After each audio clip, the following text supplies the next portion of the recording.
દશામાં ના નડે અને આપણાને નડે બરોબર એટલે આ દશામાના વર્તો કરીને ઘરેથી દશા બિહારવાની પ્રથા છે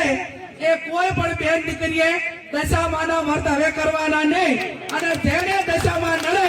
એ બધા માને મારે એ મેલતી દો હું એકલી ગાડી ફેરવું છું દશામાં મારા ભેગા ગાડી ભરશે અને નડે તો મને નડે તમને કોઈ નડશે નહીં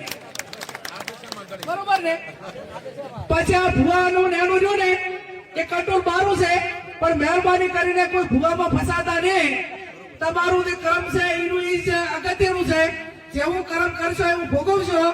અને એવા તમને બ્રહ્મ ઘાલશે કે તમને આર્થિક બરબાદ કરશે સામાજિક બરબાદ કરશે કુટુંબમાં બરબાદી લાવશે અને એવી વેમ ઘાલશે તો આખો પરિવાર વેરવિખેર કરશે એટલે મહેરબાની કરીને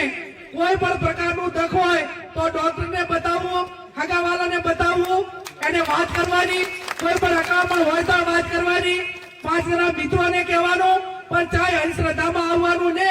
અને ભોપા જો આખા તેનું બધું મટાડી દેતા હોય તો હું કેશોદી આ સાહેબ બે તમે કોઈ ભોપાની બાધા રાખો અને અમે તમારે અહીંયા કોઈ પણ કામ ના કરા અને ચૂંટણીમાં ફોર્મ ભરા દીધા તો ભોપો હશે તો અમે ભોપા લઈને બેહી ભાઈ તો હવારે 5 વાગે ઉઠીને રાતે વગાતા ઉધી માથામાં શેર ઝૂંડ લઈને ફરવાનું કોઈ કારણ ખરું તો બધા ભોપો દીતાડી દે એટલે ચાહે ભોપાની વાતરી જે ભોપા હોય માફ કરે નગર પછી પેલા આપણે ના ડરે બરાબર એટલે આ માત્ર ભ્રમો છે માત્ર કમાણી અને સાધન છે ટોકા રસ્તા છે લોકોની માનસિકતા એની સમજણ કેટલી છે એની મગજની કેપેસિટી કેટલી છે એ નક્કી કરીને ભ્રમમાં ગાલતા હોય છે એટલે મહેરબાની કરીને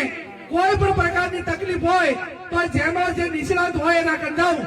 હગાવાલાનું હોય તો હગાવાલા કંદાવું દખ જાતું હોય ડોક્ટર કંદાવું અને જે કઈ હોય એ 5 જણે થઈને એનું નિરાકરણ લાવવું આપ ખૂબ મોટી સંખ્યામાં હાજર રહી અને આ બંધારણ વાંચવાનો તમને